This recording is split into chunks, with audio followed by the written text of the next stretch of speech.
сливаны ушундай майдалап атам. Биякта слива бар. Кайнады да. Кайнады. Алма менен сливаны кайнауну ушинтип.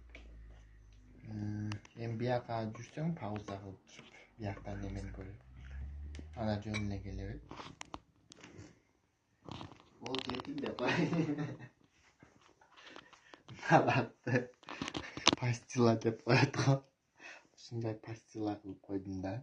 Көлөкөң түшүп Буларды май менен биринчи мындай май менен кичине майлап туруп анан коесуңар. Анан жөн эле коюп койсоңор жабышып калат.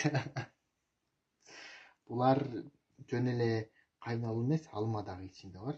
Булар катыгандан кийин аябай жакшы. Витаминдерге аябай бай. Бул пастилабы?